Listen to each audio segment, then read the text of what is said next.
누가 내 자식을 때리면 가만히 있으시겠어요? 눈 뒤집히는 건 모든 부모들이 똑같을 겁니다. 저도 그랬거든요. 그날의 분노를 생각하면 자다가도 벌떡 일어날 정도죠. 혈육의 정이란 무서운 것이 어릴 때 헤어지고 심지어 다른 가정을 꾸렸어도 심지어 대면대면하던 조부모도 내 손주 맞았다고 하니 다들 눈이 돌더라고요. 어찌 보면 가족보다도 못한 가족이었지만 또 한 마음으로 뭉칠 때는 그만한 아군이 없더군요. 아직 그때의 분노가 충분히 풀리지는 않았지만 내 딸을 건드린 대가는 톡톡히 치르게 해줬으니 그나마 두 발 뻗고 잠은 잘 수 있답니다. 오늘은 그날의 이야기를 털어놓아 보려 합니다. 저는 서울에서 멀리 떨어진 어느 시골 마을, 방앗간 집 둘째 딸로 태어났습니다. 제 동네 나이대 여자들이 보통 그랬듯 교육보다는 집에서 살림을 배우고 방앗간 일을 도우는 게 집안에서 주어진 역할이었죠. 아궁이에 불 떼고 절구에 곡식을 찌우며 집안 살림을 도맡아 하면서 집안 남자 형제들 뒷바라지까지 해야 했어요. 저는 늘 그런 조선시대 같은 집안에서 답답함을 느꼈고 어떻게든 벗어나고 싶었어요. 지금이야 평범한 할머니지만 지금 생각해보면 제 기질은 그다지 고분고분하지 않았던 것 같아요. 아버지는 언니까지 고등학교에 보내주고 저는 집에서 일 돕다가 시집이나 가라는 주의였죠. 저는 아버지에게 저도 고등학교에 가고 싶다고 계속 쫄랐지만 아버지는 계집애가 기가 세다느니 암탉이 울면 집안이 망한다느니 하며 제 의견을 묵살했어요. 저는 결국 중학교 졸업식 날 결의에 차 가출을 시도했고 그 길로 서울로 가는 기차표를 끊어 무모한 상경을 강행했습니다. 미래에 대한 기대, 부모님이 알게 될 경우의 불안 등으로 발을 동동 구르며 서울로 가는 기차를 타기 위해 플랫폼에서 기차를 기다리고 있는데 기차역으로 들어오는 출입구에서 소란이 일어났습니다. 뒤를 돌아보니 저를 잡으러 온 아버지였어요. 저는 아버지에게 잡히지 않기 위해 선로로 뛰어들었고 아버지와 영무원들과 추격전이 벌어졌습니다. 당연히 저는 곧 젊은 영무원에게 잡히고 말았고 그 영무원은 저를 붙잡고 소리를 지르며 욕설을 퍼부었죠. 정신 나간 계집애가 죽고 싶냐 하면서요. 그러자 뒤따라온 아버지가 그 영무원을 거세게 미치면서 내 딸한테 손대지 마 이 새끼야 하고 화를 내시더라고요. 처음 보는 제 편을 들어주는 아버지의 모습이었어요. 아버지는 영무원을 저에게 떼어놓고 제 손을 잡고 질질 끌고서 역 밖으로 나왔죠. 그렇게 한바탕 소란을 일으켰으니 저는 아버지에게 맞아 죽을 각오를 했죠. 아버지는 뜻밖에도 울고 있는 저를 데리고 역사 앞에 국수집에서 국수를 한 그릇 사주셨어요. 늘 퉁명스럽고 무뚝뚝하던 아버지였기에 먹어라 한마디가 전부였지만 저는 펑펑 울면서 따뜻한 국수 국물에 눈물을 떨어뜨리며 꾸역꾸역 먹었습니다. 아버지는 아들들만 좋아하고 저 같은 건 관심도 없다고 생각했었는데 그때서야 저는 아버지가 저를 사랑하지 않는 게 아니라는 것을 알게 되었어요. 보성이라는 것이 있다는 것을 그 한 그릇의 국수로 깨달았습니다. 아버지는 계집애가 그리 고집세면 인생 피곤하다 하시면서도 제가 고등학교 가는 것은 결국 허락해 주셨어요. 아마 제가 지금의 수학 능력 시험인 예비고사를 통과했다면 대학교도 보내주셨을지 몰라요. 하지만 제 야망과는 다르게 공부머리는 그렇게까지 좋지 않았는지 예비고사에서 떨어졌고 저는 아버지의 말에 따라 얌전히 방앗간에서 일을 도와야 했죠. 당시 시골 방앗간이라는 게 온 동네 사람들이 오가는 곳이었기에 방앗간 집 딸 중에 관여한 처녀가 있다는 사실은 동네에 파다하게 소문이 나 있었습니다. 나이 찬 총각들이 호기심에 기웃거리기도 하고 아들 가진 부모들이 와서 은근슬쩍 떠보기도 했었죠. 그중 동네에서 힘께나 쓴다는 고등학교 유도부 출신 청년들이 있었는데 제가 고등학교 다닐 때부터 종종 방앗간 집으로 오가던 듬직한 오빠가 있었어요. 생긴 건 우락부락했지만 부침성이 좋아서 이것 좀 들어줘 하며 걱실걱실 곡물자루도 날라주고 저것 좀 해줘 하면 분쇄 기계를 손봐주고 하는 좋은 사람이었죠. 그때는 20살만 넘어도 바로 시집갈 나이로 여겨졌기에 부모님은 그 오빠를 사윗감으로 점찍어버렸습니다. 그쪽 집안에서도 흔쾌히 승낙했고 저는 동네 오빠와 졸지에 결혼식을 올리게 되어버렸죠. 문제는 제가 그 오빠와의 결혼이 도저히 마음에 들지 않는다는 것이었어요. 아버지와 어머니에게 결혼하기 싫다고 울고불고 했지만 부모님은 요지부동이었죠. 저는 이놈의 시골 구석에 있다가는 내 청춘이 이렇게 가겠구나 하고 두 번째 가출을 감행했습니다. 이번에는 좀 더 심혈을 기울여서 아무도 못 쫓아오게 용이 주도하게 계획을 세워 집을 나섰어요. 약간의 옷가지와 그간 모아놓았던 돈, 그리고 미리 연락해두었던 이모 집에 전화번호가 적힌 종이만 달랑 들고 서울로 향했습니다. 이번에는 아무에게도 들키지 않고 성공했지만 기차에서 왜 그리 서럽게 눈물이 나던지요. 어찌저찌 이모 집에 찾아가서 이모에게 자초지종을 말하고 취직할 때까지만 신세를 지기로 했습니다. 이모에게 제 거취를 전해 들은 부모님은 빨리 돌아오라고 성하였고, 그래서 급히 취직 자리를 알아보다가 봉제 공장에 취직하게 되었습니다. 나 성공해서 귀향할 거라고 큰 소리 떵떵 치면서 말이죠. 그 당시 근무 조건이란 지금은 상상도 할 수 없을 정도로 열악했어요. 노동법이나 노동시간 같은 것은 잘 지켜지지 않았고, 그나마 제가 취직했던 곳은 돈이라도 떼먹지 않은 곳이었기에 사정은 나은 편이었죠. 아침부터 밤까지 쉬지 않고 일을 하다 보니 건강도 점점 나빠졌고, 내가 이러려고 서울에 무모하게 올라왔나 싶어 매일 밤 눈물로 베개를 적셨습니다. 그렇다고 그냥 다시 고향으로 낙향해서 황소 같은 동네 오빠랑 결혼하자니 오기가 생겨서 끝까지 버텨보자 하고 하루하루를 힘겹게 보내고 있었어요. 그러던 어느 날 이모 집으로 퇴근하는데 문 앞에 낯익은 사람이 서 있는 겁니다. 자세히 보니 저와 혼담이 오갔던 그 동네 오빠 아니겠어요?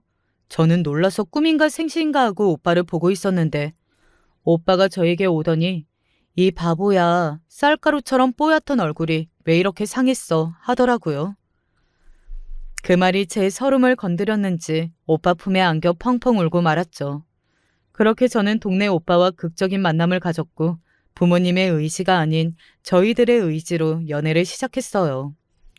오빠는 제 무모하다면 무모한 상경에 자극을 받아 자기도 운동을 포기하고 서울에 자리를 잡았다고 해요. 나름 지역에서는 괜찮은 실력이었지만 운동으로는 밥 벌어먹고 살기 어렵다고 판단했다나요. 그래서 서울에 있는 운동부 선배의 소개를 받아 꽤 좋은 보험회사에 취직을 했대요.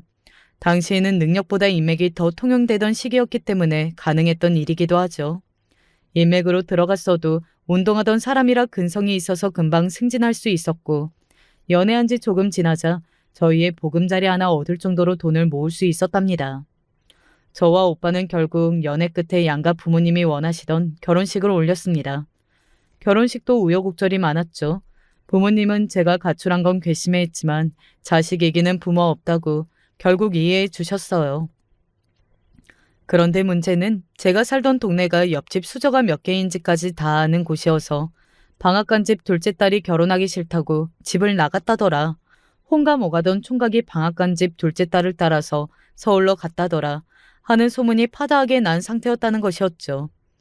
시댁에서는 당연히 반대가 심해서 제가 인사드리겠다고 찾아갔을 때 문정박대를 당하기까지 했습니다. 그런 저희의 결혼을 지지해준 사람은 이번에도 저희 아버지였어요. 이건 아주 나중에서야 어머니에게 들은 이야기인데요. 원래 잘 알던 사이였던 저의 아버지가 시아버지를 찾아가 단판을 지었다고 해요. 아버지는 원래 혼담도 오가던 사이였고 애들이 좋다는데 결혼시켜주자 하셨고, 그래도 시아버지는 반대하시면서 결혼시켰는데 그 집 딸이 또 가출하면 어찌할 거냐 고 따지셨다고 해요. 그러자 아버지가 크게 화를 내시면서 이렇게 말씀하셨대요. 그냥 말 안 듣고 가출한 게 아니라 지 인생 지가 살겠다고 서울로 올라가서 취직해가지고 부모한테 손 안 벌리고 돈 벌어 살던 애다. 강단 있고 결단력 있는 야무진 애란 뜻이 아니겠냐. 이런 애를 며느리로 들이는 게 복받은 줄 모르고 우리 딸 제 가정 버리고 가출하는 그런 책임감 없는 애로 키우지 않았다. 만약 애가 이 집 아들이랑 살다가 가출한다면 그건 이 집 아들이 남편으로 잘못했다는 얘기일 거다. 하지만 둘 다 야무지고 지 앞가림 잘하는 애들이니 잘 살 거다. 걱정 마라. 아버지의 설득으로 시아버지도 고집을 꺾고 결혼을 허락하셨다고 합니다. 저는 그런 뒷이야기도 모르고 그저 웨딩드레스 입고 결혼한다고 철모르고 좋아하기만 했었죠. 읍내 결혼식장에서 풍성하게 크림 올린 흰 케이크 같은 웨딩드레스를 입고 결혼식으로 올렸고, 말썽 많은 방앗간 집 둘째 딸 결혼한다고 동네에서 잔치도 크게 열었어요. 그렇게 저는 동네 오빠와 새로운 가정을 꾸리게 되었답니다. 서울에서 신혼집을 잡은 저와 신랑은 초반에 나름 행복한 신혼생활을 즐겼어요. 곧 어여쁜 딸들도 태어났죠. 하지만 연애와 결혼은 별개라고 했던가요? 저는 앞서 보셨다시피 고분고분하지 못한 기질이었고 신랑 역시 운동하던 사람이어서 욱하던 기질이 있었어요. 지금과는 달리 예전 회사들은 회식 자리가 잦았고 술자리를 좋아하는 신랑은 늘 회식 자리에 빠지지 않았죠. 회식을 핑계로 귀가가 늦는 경우도 잦았고 불화가 조금씩 쌓여갔습니다. 신랑은 쉽게 화를 내는 편은 아니었지만 한 번 욱하면 굉장히 크게 화를 내는 편이었어요. 저도 만만한 성격은 아니라 같이 대거리를 하다 보면 큰 싸움으로 번졌고 뒤끝은 없는 성격들이라 또 금방 화해하긴 했습니다. 하지만 자꾸만 생기는 싸움 속에서 두 사람 다 조금씩 지쳐갔던 것 같아요. 화해를 했다고 해서 앙금이 상처가 없어지는 것이 아니라 계속 쌓여가고 있었던 것이죠. 그래도 신랑이 계속 직장에 다녔다면 큰 문제가 없었을지도 모릅니다만 신랑은 아무래도 운동을 하던 사람이다 보니 사무실에 진득하게 앉아 있어야 하는 직장 생활과는 잘 맞지 않았던 모양입니다. 특히 그 욱하는 성미 때문에 몇 번 직장 상사와 트러블이 있었고 진급에서 밀리기까지 했어요. 어느 날 신랑이 술에 잔뜩 취해서 들어오더니 사표를 썼다고 하더군요. 저는 아직 아이가 어리니 조금만 더 참고 회사를 다니기를 원했지만 신랑은 더는 못하겠다고 하며 예전 운동하던 친구들이 동업하자고 했다고 이미 결정했다고 하더라고요. 신랑은 그 길로 회사를 그만두고 친구들과 일식집을 오픈하기 위해 여기저기 돈을 빌리러 다녔습니다. 동업을 하기로 한 친구는 신랑 포함 총 3명이었는데 한 명이 도중에 발을 빼는 바람에 신랑이 부담하게 된 금액이 커졌죠. 저희는 결혼할 때도 마이너스 통장으로 시작했기 때문에 양가 어른들이나 가족 친지들의 도움을 받는 건 애초에 생각지도 못했고 여기저기 빌린 빚으로 불안하게 일식집을 오픈하게 되었어요. 처음 출발은 나쁘지 않았어요. 손님도 제법 많았고 이대로면 분점을 내도 되겠다며 장밋빛 미래를 꿈꾸기도 했습니다. 하지만 가게를 운영한다는 것은 쉬운 일이 아니었고 신랑은 집에 들어오지도 못할 정도로 더욱 바쁘게 가게에서 일을 해야 했어요. 저 역시 신랑을 도와 가게에 나가는 일이 많아졌습니다. 그래야 인건비라도 아낄 수 있으니까요. 그래도 사장님 소리 들어가며 장사하니 신랑은 그 고생을 하면서도 좋았나 봐요. 하지만 제가 보기에는 신랑이 장사 수완이 좋은 것은 아니었어요. 수입은 나쁜 편이 아니었지만 대출 이자나 월세 등의 지출이 너무 많아서 순수익이 얼마 되지 않았죠. 게다가 동업자였던 친구는 건강이 좋지 않아서 일은 신랑이 거의 다 하고 얼마 되지 않는 수입만 나눠야 하는 일이 많았거든요. 급기야는 동업자 친구가 갑자기 건강 때문에 가게에서 발을 빼겠다며 투자금을 돌려달라고 하더군요. 안 그래도 빚도 많고 계속 적자가 나는 상황에서 투자금까지 돌려주기는 무리라 저는 신랑도 그냥 차라리 여기서 그만두는 게 어떠냐고 권했어요. 하지만 신랑은 더 이상 자기는 남 밑에서 일 못한다며 사업에 고집을 부렸습니다. 사업이라는 게 잘 될 때도 있고 안 될 때도 있지만 잘 된다고 마음이 좋은 것도 아니더라고요.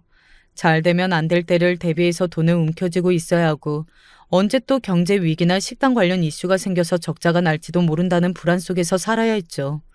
날씨나 계절 영향도 많이 받아서 조금만 덥거나 추우면 손님이 확 줄었고 홀에 사람이 없을 때 벌여야 하는 횟감들과 직원들 월급 걱정에 한숨이 끊이지를 않았어요. 정말 예전 드라마에서 나왔던 대사처럼 회사가 전쟁터라면 회사 밖은 지옥이다 라는 말이 딱 맞더라고요. 이렇게 상황이 불안정하다 보니 신랑과 저는 이전보다 더 많이 다투게 되었어요. 저는 아이가 클수록 드는 돈이 늘어나는데 일은 일대로 하면서 집에 가지고 오는 돈은 적어지니 답답할 수밖에 없었죠. 신랑은 체력적으로도 지치는데 수입은 영 나아지지 않고 매일 무슨 일이 터지지 않을지 불안한 마음으로 살았고요. 그럼에도 신랑은 사업에 미련을 버리지 못했어요. 저와 신랑의 심각한 갈등 요인은 또 하나 있었어요. 바로 신랑이 장남이라는 것과 시부모님이 시골 사람이라는 것, 그리고 제가 딸만 둘 낳았다는 것이었어요. 처음부터 제가 탐탁지 않았던 시부모님이었기에 제가 아들을 낳지 못했다는 것은 큰 약점이 되고 말았습니다. 저는 시부모님과 한 동네 사람인 부모님 체면도 있고 해서 더욱 잘하는 며느리가 되기 위해 정말 각고의 노력을 했어요.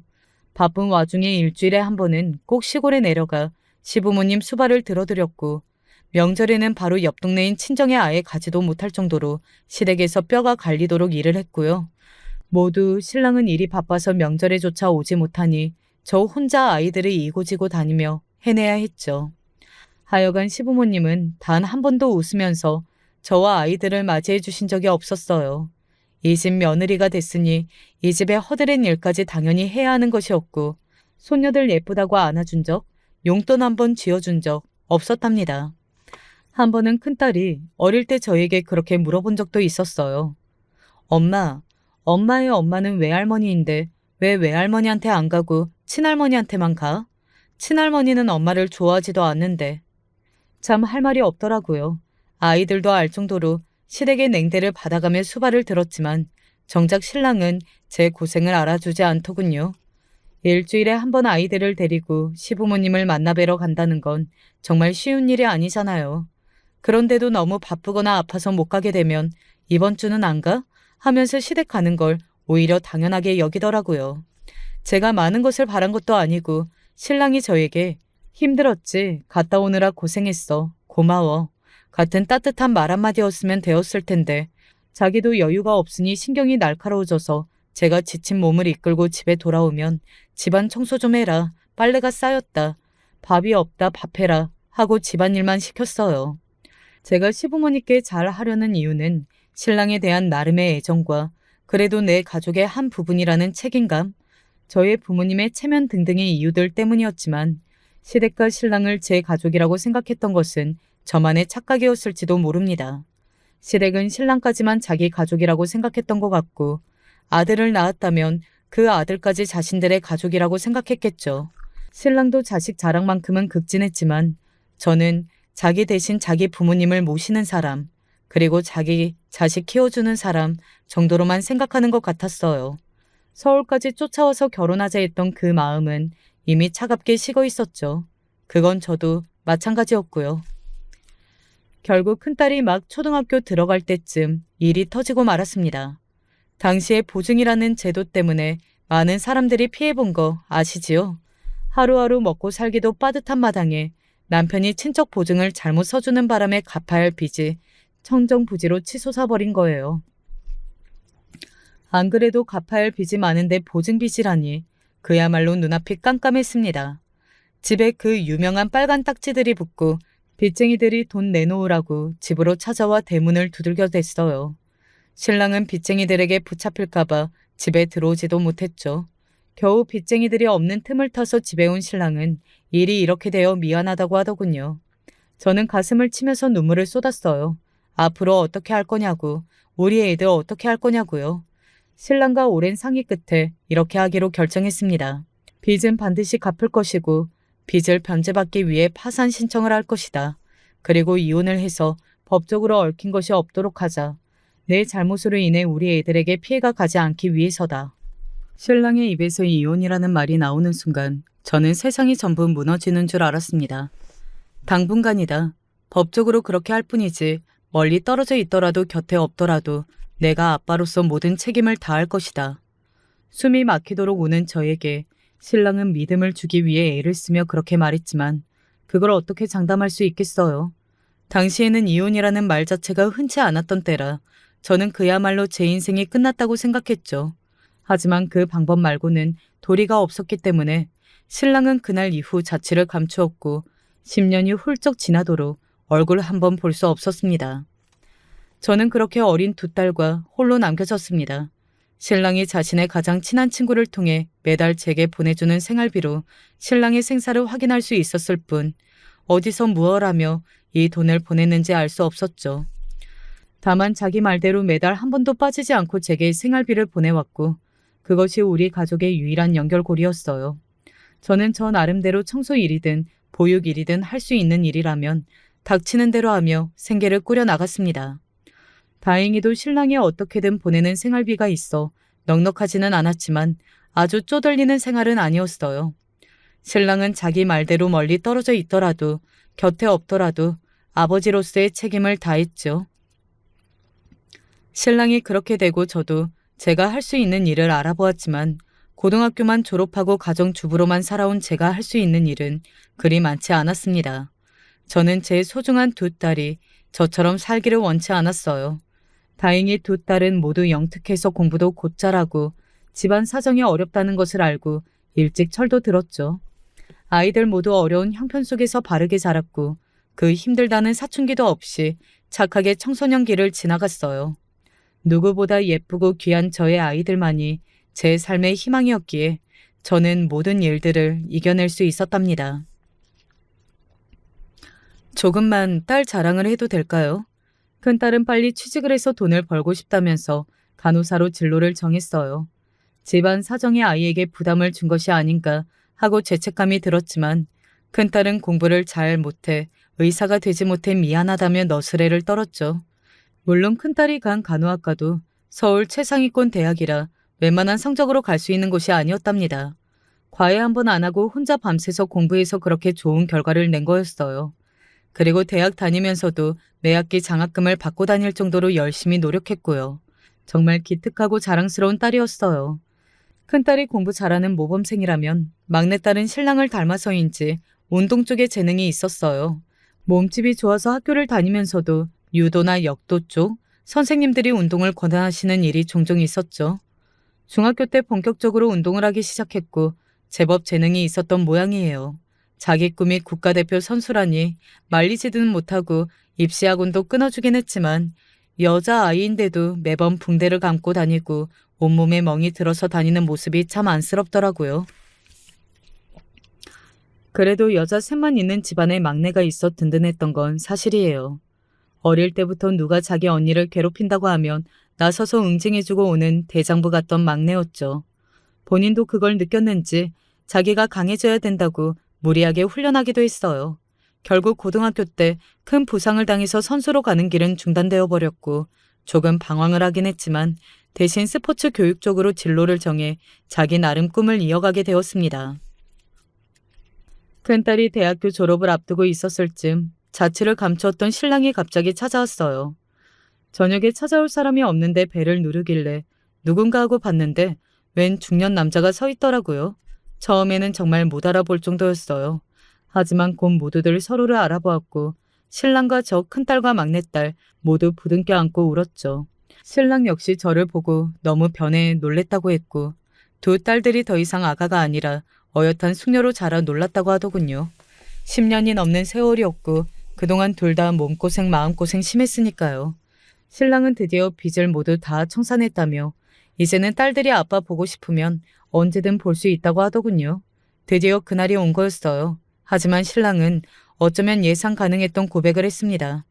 바로 다른 사람과 이미 재혼했다는 말이었어요. 물론 직접 들으니 충격이 없는 것은 아니었지만 또 생각보다는 충격이 크지는 않았어요. 사실 몇 번을 예상했던 일이기도 했어요. 신랑이랑 이미 보증으로 인해 갈라서기 전부터도 서로에게 연애할 때의 사랑보다는 부부로서의 의무와 아이들과의 부모로서의 책임으로 같이 살았었고 몸이 떨어지면 마음도 멀어진다고 하잖아요. 신랑이 이미 다른 여자와 살고 있을 거라는 가능성이 적지는 않았죠. 아이들이 제일 걱정이긴 했는데 딸들은 너무 오랜만에 보는 아빠를 어색해했고 막내는 아예 아빠가 생각도 나지 않는다고 하더라고요. 그래서 아빠가 이미 다른 사람이랑 재혼했다는 소식을 듣고서도 큰 동요는 없었어요. 큰딸 같은 경우에는 오히려 저를 걱정하면서 지금까지처럼 앞으로도 우리 여자 셋이 같이 살면 된다고 씩씩하게 위로해 주었고요. 아빠와 같은 운동까지 하며 아빠에 대한 그리움이 남아있던 막내는 아빠가 다른 가정을 꾸렸다는 사실에 서운함을 느끼는 것 같았지만 신랑이 계속 내 혈육인 우리 딸들은 내가 끝까지 책임진다며 안심을 시켜줬어요. 그렇게 저와 신랑은 공식적으로 남남이 되었습니다. 아니 공식으로는 이미 남남이었고 제가 몰랐을 뿐이었죠. 하지만 지금까지와는 달라진 것도 없었고 저도 오랜 시간 혼자 지내는 것이 익숙해져서인지 별 느낌이 없더라고요. 아이들이 없을 때 따로 한번 만나서 이야기를 들어보니 참 힘들게 살았더군요. 투잡, 쓰리잡, 안 해본 일이 없었고 돈을 많이 버는 일이라면 산이든 바다든 가리지 않고 전국 팔도를 다녔대요.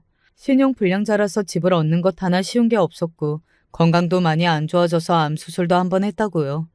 그런 얘기를 듣고 나니 다른 여자랑 새 살림을 차렸다는 것에 서운함이나 배신감 같은 것을 느낀다기보단 그간의 세월이 느껴지는 신랑을 보고서 불쌍함만 느껴졌어요.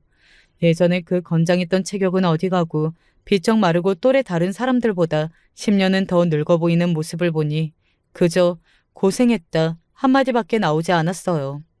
생전 아이들에게 빚이 넘어가지 않도록 성실하게 다 갚았고 그 와중에 꼬박꼬박 생활비도 부족하지 않게 보내주었던 것만으로도 감사하게 여기기로 했습니다. 전처럼 매주 가지는 않았지만 그래도 한 달에 한 번은 꼭 시부모님 댁에 찾아뵙고 며느리 역할을 계속 해왔었어요. 하지만 이제는 마침내 그 역할에서도 벗어날 수 있었죠. 시부모님은 그동안 신랑이 빚을 많이 지고 도피 생활을 하면서부터 저에게나 딸들에게 조금은 미안해하는 기색을 비치시더군요. 그러다 신랑이 돌아와 재혼했다는 이야기를 들으시고는 오히려 신랑을 욕하고 저를 동정하시더라고요. 조강지쳐 버린 썩을 놈이라면서요. 이제는 신랑의 새 아내가 시부모님 수발을 들어야겠죠. 후련하더군요. 덕분에 저는 늙음하게 저희 부모님에게 오롯이 효도할 수 있게 되었어요. 저는 시부모님과 헤어지고 바로 옆 동네인 저희 집으로 가보았죠. 부모님은 소일거리 수준으로 아직도 방앗간을 하고 계셨어요. 저는 정말 오랜만에 부모님 일을 도와드리고서 아버지를 모시고 그때 그 국수집에 들렸죠. 국수집은 조금 바뀌었지만 아직 그날 그 모습 그대로더라고요. 제가 국수를 사드리고 같이 먹는데 무뚝뚝한 아버지가 고생했다 한마디 하셨어요. 아직까지도 그 국수의 맛은 잊을 수가 없답니다. 평범하고 평안한 나날이 지나가던 중 큰딸이 결혼을 전제로 만나는 남자가 있다는 고백을 했어요. 큰딸은 대학교를 졸업하고 큰 병원에서 근무하며 수간호사를 목표로 눈코 뜰 새 없이 바쁘게 살고 있었어요. 그런데 갑자기 결혼이라니 놀라울 따름이었죠. 심지어 큰딸의 남자친구 직업은 의사였어요. 큰딸의 직업상 젊은 레지던트들과 자주 마주칠 수밖에 없었고 그러다 만난 남자라고 하더군요. 남자친구가 조금 어리버리하고 실수를 많이 해서 야무진 큰딸이 잘 챙겨줬던 모양이에요. 원래도 큰딸이 성격이 좋아 인기가 많은 편이었는데 남자친구가 질투가 많아서 누가 채갈까봐 큰딸에게 고백을 했고 사귀게 되었다고요.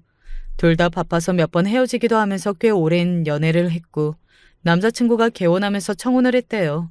큰딸도 거절도 해보고 고민도 많이 해봤지만 남자친구와 헤어지면 자기 죽을 거라느니 하면서 난리를 피웠다네요. 결국 큰딸도 청혼을 받아들이기로 결심했다고 하더군요. 저도 사람인지라 상대가 의사라는 말에 걱정부터 앞섰어요. 저희 집은 전혀 잘 사는 집도 아니고 아들이 의사라면 그 집 사람들이 큰딸을 탐탁치 않게 볼 수도 있었을 텐데 처음부터 마음에 들지 않는 며느리였던 제가 그 서름을 겪어보았기 때문에 큰딸은 그 고생을 하지 않기를 바랐거든요. 시댁에서 예쁨 받고 사랑받기를 바랐어요. 누구보다 귀한 제 자식이었으니까요. 애비 사이가 먼저 저희 집으로 찾아와 인사를 했고 큰딸이 그쪽 집으로 가 나중에 인사를 드렸어요. 예비 사이는 제가 보기에 굉장히 오냐오냐하고 잘한 듯한 느낌이었고 세상 물정을 잘 모르는 것 같았어요. 그렇게 본인이 원하던 결혼을 하게 된 건데 그리고 아내가 될 사람의 부모를 만나러 온 자리임에도 불구하고 무엇 하나 제 손으로 하는 게 없더군요. 저와 큰딸이 본인을 챙겨주는 것에 더 익숙한 느낌이랄까요? 정말 공부만 한 仙님 같다는 느낌이 들어서 안 그래도 불안한 마음에 기름을 붓는 것 같더라고요. 만약 저처럼 시댁과 문제가 생긴다면 가장 큰 방패막이 되어줘야 할 게 남편인데 그런 역할을 전혀 하지 못할 것 같은 이미지였어요. 큰딸이 그쪽 집안에 인사를 드리고 온 날 어땠냐고 물어보니 어두운 표정으로 별말 없이 괜찮았다고만 하기에 이 결혼 정말 괜찮은 걸까 하고 걱정이 더욱 커졌습니다. 상견례 때 마주한 사돈 내외는 제 예상보다도 더 콧대가 높더군요. 저는 일부러 전 남편까지 불러서 상견례 자리에서 조금이나마 흠잡히지 않으려고 했어요. 그쪽 부모에게 잘 보이려고라기보다는 소중한 제 딸이 저 때문에 상처받지 않았으면 해서였죠. 하지만 이미 자기 아들이 의사이고 우리 딸이 간호사라는 부분에서 본인들이 큰 손해라는 생각이 깊이 박혀 있었던 모양이에요.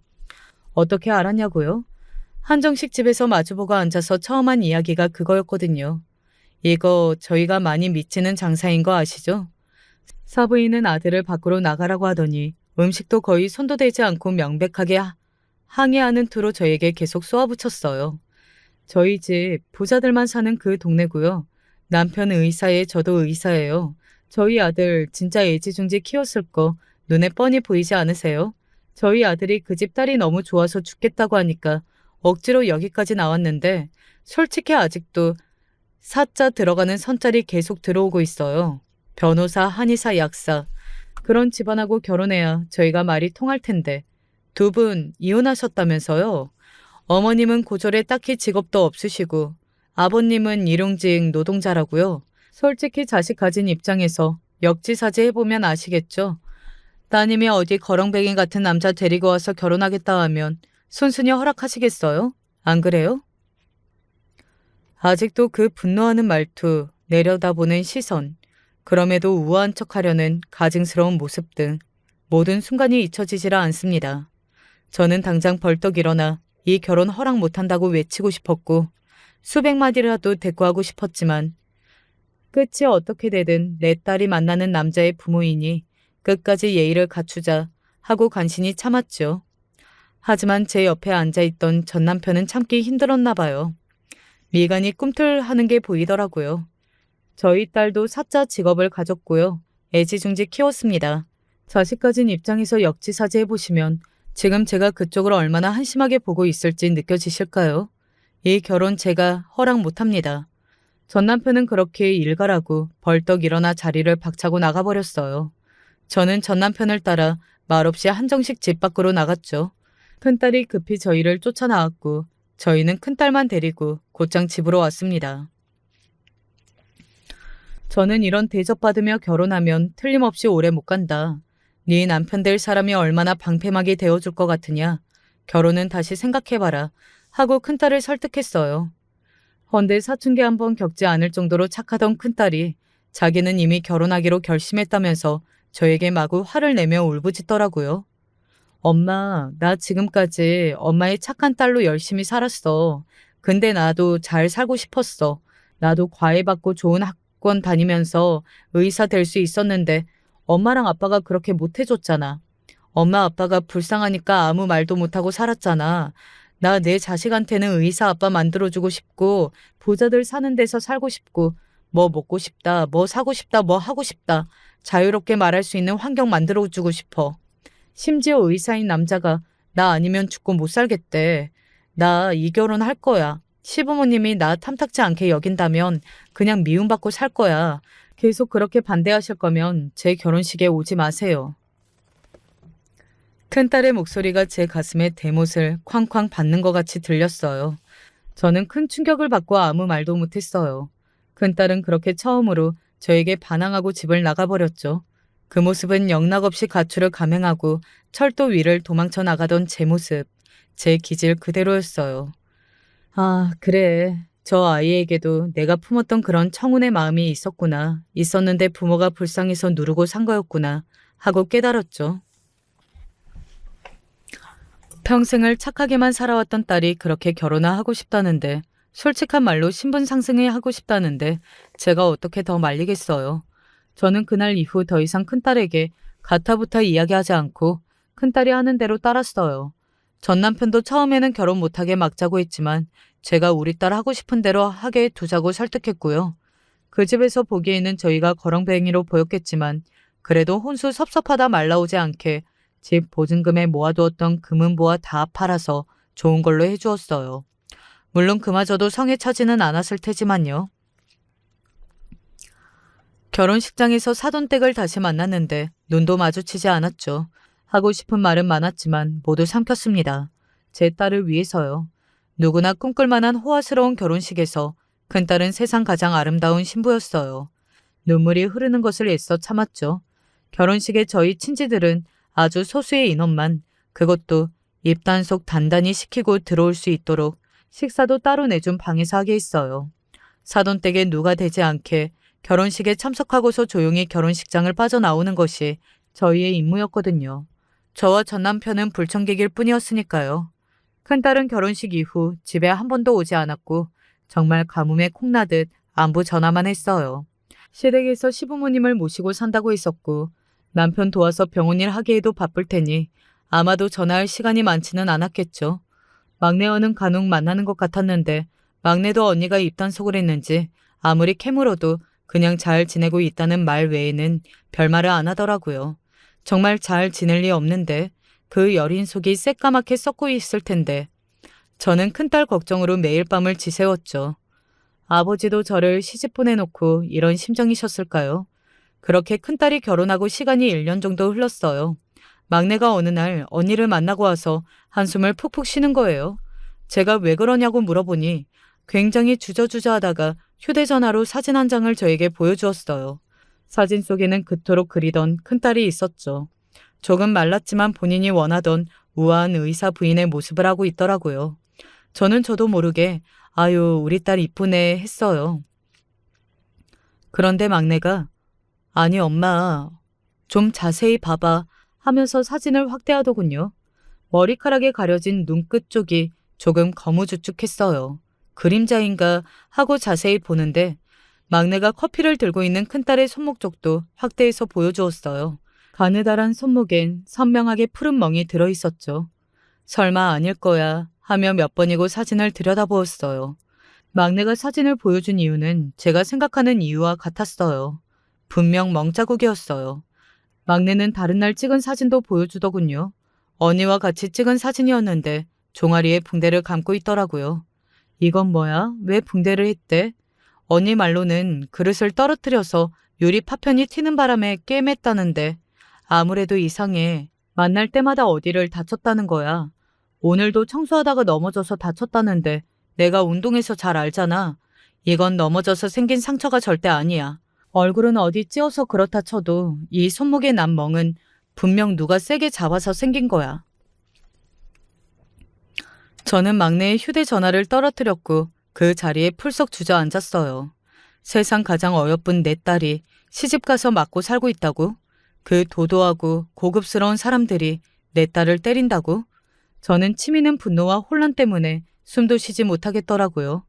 막내는 한숨을 푹푹 쉬며 언니가 엄마 걱정한다고 절대 말하지 말라고 했는데 나도 너무 답답해서 아무리 캐물어도 넘어졌다느니 하는데 아무래도 거짓말 같고 만약에 언니가 정말로 맞고 살고 있는 거면 어떻게 해? 우리 언니 불쌍해서 어떻게 해? 막내는 그 큰 덩치에 서럽게 울었고 저도 막내를 끌어안고 서럽게 울었어요. 며칠을 멍하니 보냈던 것 같아요. 그러다 도저히 가만히 있을 수가 없겠더라고요. 그래서 처음으로 큰 마음 먹고 우리 딸 보고 싶으니 한 번만 만나자고 문자를 보냈어요. 한참 답이 없다가 집으로 온다더군요.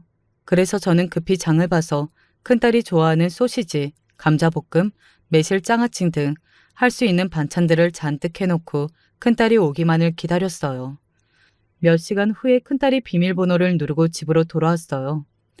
큰딸이 처음에 희미하게 웃으며 들어왔지만 저와 눈이 마주치자마자 닭똥 같은 눈물을 뚝뚝 흘렸죠. 그 모습을 보고 억장이 무너져서 큰딸을 끌어안고 엉엉 울었던 것 같아요. 큰딸도 오래전 5살 아가처럼 제품해서 엉엉 울었고요. 그 모습을 보던 막내까지 다 같이 울음바다가 되었어요. 저는 먼저 큰딸 얼굴에 난 멍과 손목에 난 멍부터 확인했어요. 희미해지고 있긴 했지만 분명 멍자국이었죠. 저는 일단 큰딸이 또 도망이라도 칠까봐 식탁에 앉혀놓고 밥부터 먹였어요. 큰딸은 엄마 밥이 너무 그리웠다고 하면서 밥을 2공기나 먹었어요. 그 돈 많고 떵떵거리는 집안에서 얼마나 스트레스를 받았으면 이렇게 애가 비쩍 말랐을까. 저는 속으로 그렇게 생각하며 말없이 큰딸의 밥 공기를 계속 채워주었어요. 한편으론 국수를 먹이던 아버지의 심정이 이랬겠구나 생각하면서요. 밥 든든히 먹고 큰딸이 잠시 졸리다면서 소파에서 잠이 들었어요. 그동안 막내는 큰딸이 잠든 사이에 휴대전화를 들고 가서 잠금을 해제하고 증거를 찾았습니다. 그 장면들을 제 눈으로 보는 것은 정말 참담하기 이를 데 없더군요.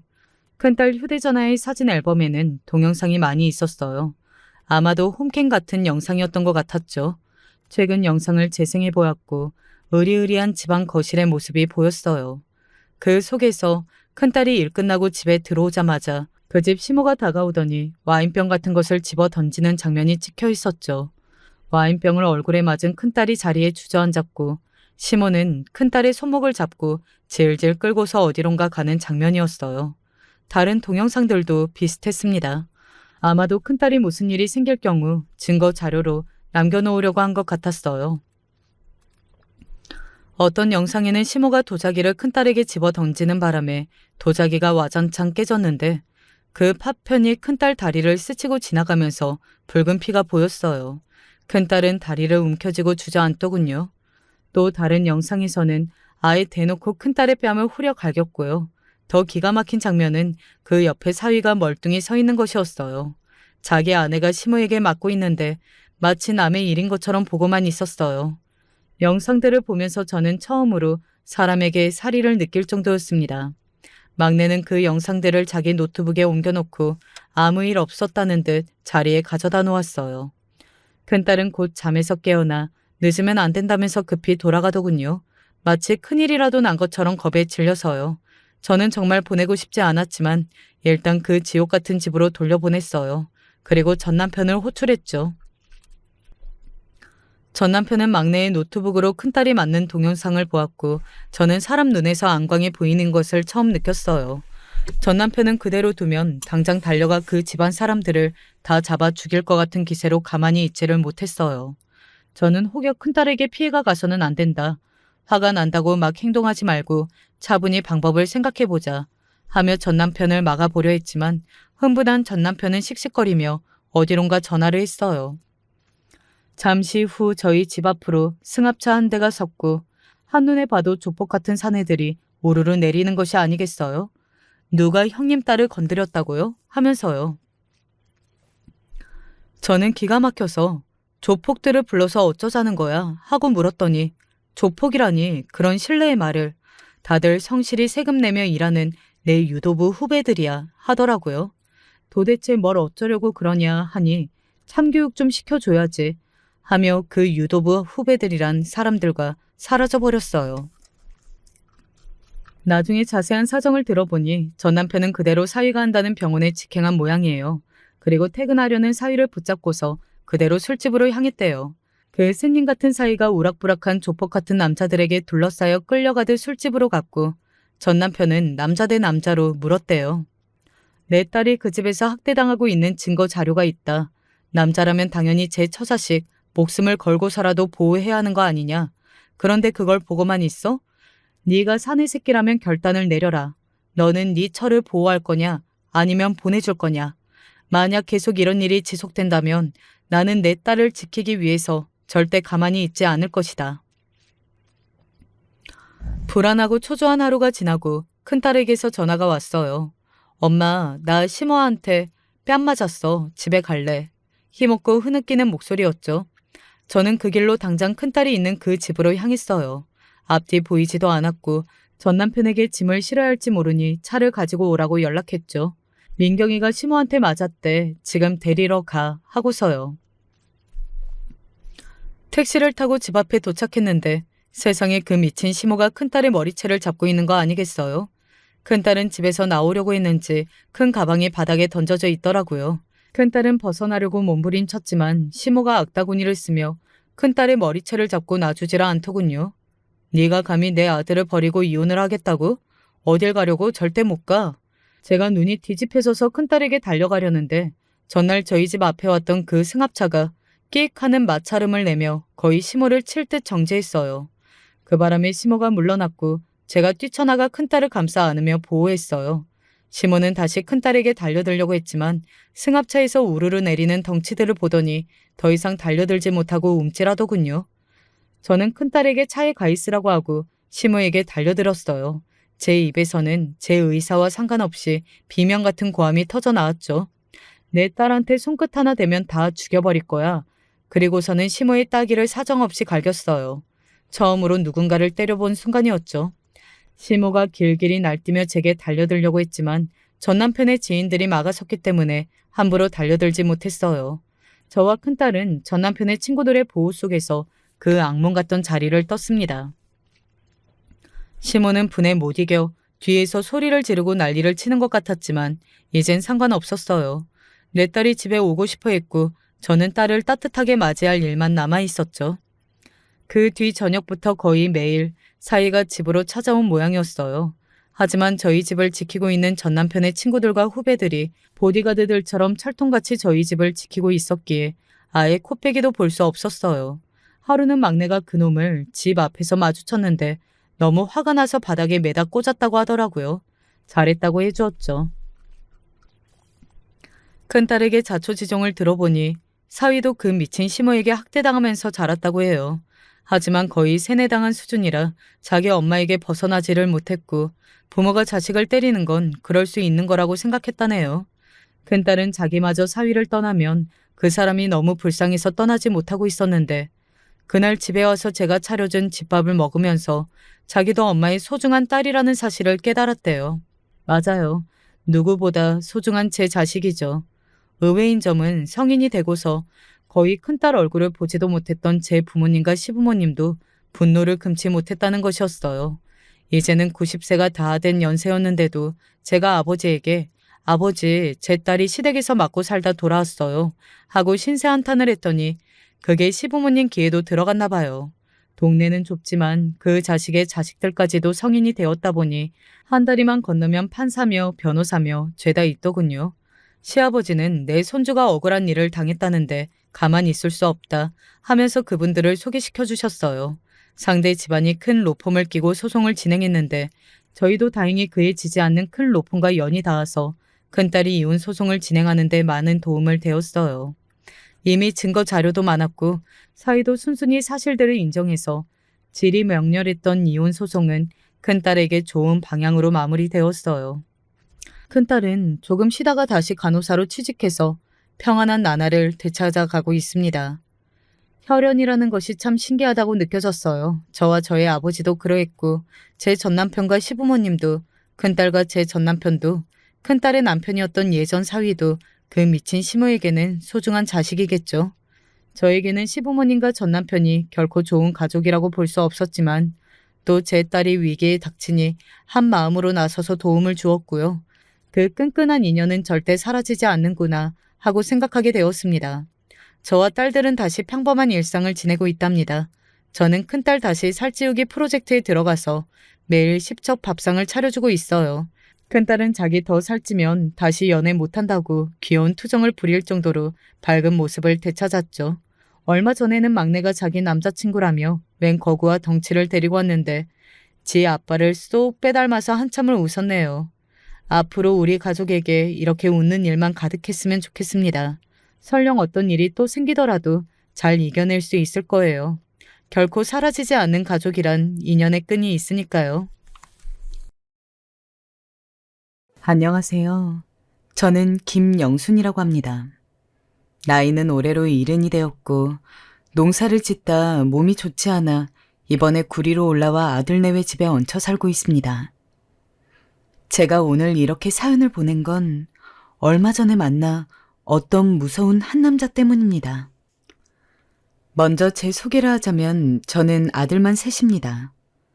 아들놈들은 어렸을 적부터 지질이 제 말을 안 들었습니다. 삼형제는 제게 엉덩짝이 없어질 정도로 맞아대면서도 매일 치고받고 싸우대고 학교에서도 기어이 말썽을 일으켜 제 속을 썩여댔습니다. 하지만 그래도 전 이놈들 밥 삼시세끼를 챙기기 위해 시장판에서 온갖 장사를 했죠. 쉽지 않았습니다. 남편 잃고 과부가 된 팔자에 외롭고 눈물 마를 날이 없었지만 저는 남들이 저를 과부라 욕하고 제 흠을 잡아도 순댓국 하나를 더 팔기 위해 악착같이 일했습니다. 안 한 장사가 없었습니다. 어미가 자식 새끼 건사하기 위해선 못할 게 없다 하죠. 저는 시장 한복판에서 채소도 팔고 옷도 팔고 떡도 팔며 그 돈으로 삼형제를 키워냈습니다. 다행히 엄마의 눈물겨움을 아는지 삼형제들은 조금씩 철이 났고 덜 싸우고 덜 말썽 피우기 시작했습니다. 그리고 지금은 서로 의지하며 어버이날이면 엄마를 찾아와 꽃을 두고 가곤 하는 녀석들이 되었습니다. 첫째 아들은 지금 서울에서 잘 나가는 변호사가 되었고 둘째 아들은 괜찮은 회사원이 되었고 아들도 낳아 손주도 보게 해주었습니다.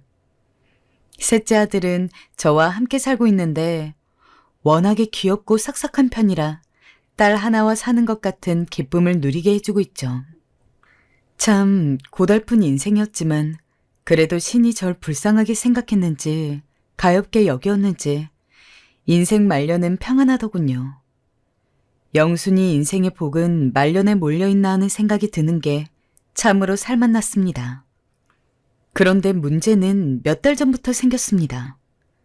절 어머니라 부르며 살갑게 대하는 우리 며느리와 아들 밥을 챙기기 위해 수산시장에 나갔던 날이었습니다. 제가 나가자 저를 알아본 시장 사람들이 먼저 인사를 해왔습니다. 아유, 이 여사님, 또 아들내미 해주려고 나왔구만? 그럼.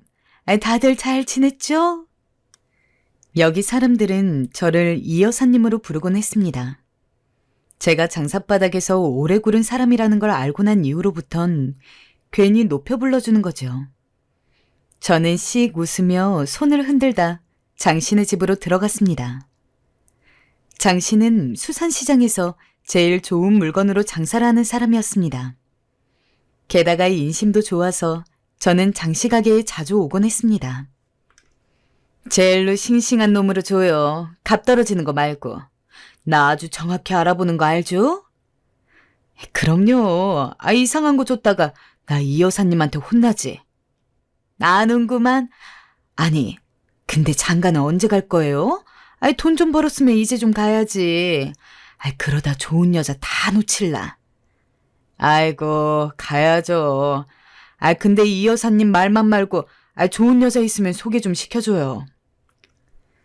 제 말에 장씨는 넉살 좋게 받아쳤고 그렇게 훈훈한 이야기가 오고 가고 있었어요.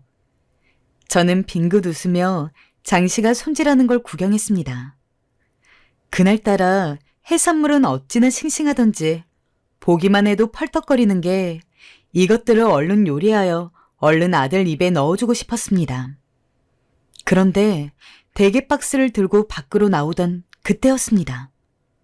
누군가 갑자기 제 어깨를 턱 붙잡는 바람에 저는 순간 들고 있던 대게가 든 박스를 떨어뜨릴 뻔했어요. 뒤돌아보니 늙은 남자가 저를 보고 서 있더군요. 근데 참 이상하게 그 남자 얼굴이 참 낯익었습니다. 누구세요? 나 기억 안 나? 그 사람은 웃음을 터뜨리더니 환히 웃었습니다. 너 영순이 아니야? 그 사람은 제 이름까지 알고 있었어요. 어찌 내 이름을 아는 거지? 늙어서 겁이 더 많아진 저는 괜히 뒷걸음질 치며 사나운 눈으로 그 사람을 노려보듯 보았어요. 그러자 그 사람은 당황해하며 말을 이었어요. 나 윤중원인데 우리 한 동네에 살았는데 기억 안 나니? 중원? 중원이란 이름은 낯이 정말 익었습니다. 저는 이름을 기억하기 위해 잠시 기억을 더듬었습니다. 그때 50년도 지난 기억이 제 머릿속을 스쳐 지나갔습니다. 얼굴은 못 알아봤지만 이름은 기억 깊숙이 박혀 있었거든요. 저는 눈을 동그랗게 뜨며 오빠 팔을 붙잡았습니다. 그 방앗간집 아들 중원 오빠? 제 말에 오빠는 짝 박수를 쳤어요. 그래, 우리 한 동네에 같이 살았잖아. 거기 옛날에 논밭이었고 너랑 나랑 메뚜기 잡으러 댕기고 너 냇물가에 빠지면 내가 구해주고 그랬었잖아. 맞아. 저는 너무 기뻐 오빠의 팔을 붙잡고 오빠를 껴안았습니다. 정말 중원 오빠였습니다. 항상 저를 이뻐라 해줬던 오빠. 다들 못생기고 공부 못하는 저를 구박하고 미워만 할 때 우리 영순이가 나중에 커선 제일 잘 될 거라고 말하며 제게 삶은 달걀이나 제일 좋아하는 꿀떡을 형제들 몰래 갖다 주곤 했던 오빠. 그 다정한 오빠가 제 눈앞에 있었죠. 전 바로 오빠에게 다 늙은 날 어찌 알아봤냐 물어봤어요. 저번에 널 봤거든, 요 앞에서도. 그땐 긴가민가 했어. 얼굴이 변했으니까. 근데 저번에 보니까 네 아들 같은 사람이 널 영수님이라고 부르더라고. 근데 내가 아는 영순이는 한 명밖에 없지 않냐. 기억이 났습니다. 애교가 철철 넘치는 아들은 절 놀리기 위해 가끔 엄마가 아닌 우리 영순 씨 영순님이라고 부르곤 했습니다. 이름이 예쁘다나 뭐라나 그러면서 절 그리 불렀습니다. 아마 그 이름을 들은 모양이었어요. 참 세상 좁다 하지만 어찌 이렇게 만나는지. 옛날에 좋아하던 오빠를 그것도 몇십 년이 지난 이 동네에서. 그러고 보면 사람 인연이란 참 신기하고 신기했어요. 저는 오빠와 바로 차라도 한잔하고 싶은 마음에 바로 전화번호를 주었고 콧노래까지 흥얼거리며 집에 왔습니다. 그날 밤 전 처음으로 웃음을 지으며 잠에 들었습니다. 잠이 드는데 오빠 얼굴이 두둥실 떠올랐거든요. 사실 국민학교 시절부터 중학교까지 전 그 오빠를 줄곧 짝사랑했습니다. 너무 오래전이라 가물가물한 기억이지만 그 오빠가 가는 곳마다 졸졸 쫓아다녀 오죽하면 저희 아버지가 계집애가 그럼 못 쓴다며 한 번만 그 오빠를 따라다니면 다리 몽둥이를 분질러버린다 윽박을 지르곤 했으니까요. 늙음하게 제가 짝사랑했던 오빠를 만나다니 기분이 나쁘지 않았어요. 이 인연이 이어지길 바랬는데 다음날 일어나니 오빠에게서 연락이 와 있었습니다. 오빠는 자신과 차 한잔하자며 데리러 오겠다 말하더군요. 저는 기쁜 마음에 총총걸음으로 제 방으로 뛰어들어갔습니다. 뭘 입어야 할까, 며느리가 저번 달 억지로 저를 끌고 가 사준 고운 블라우스를 입을까, 아니면 저번 동창 모임에 입고 나갔던 자켓을 입을까. 저는 이 옷 저 옷을 대보며 고민하다 결국 얇은 자켓을 걸쳤습니다. 그리고 밖에 나오자 손이 허전하다는 것을 느끼곤 다시 집에 들어가 오랫동안 장롱 한 구석에 박혀있던 핸드백을 꺼내 들었습니다. 정말 오빠는 절 기다리고 있었어요. 심지어 샛노란 꽃까지 들고요. 꽃을 보자 제 얼굴엔 저절로 미소가 화르르 번졌습니다. 묘했던 기분은 어린 시절 먹었던 뭉글뭉글한 솜사탕처럼 달고 부드러워졌습니다.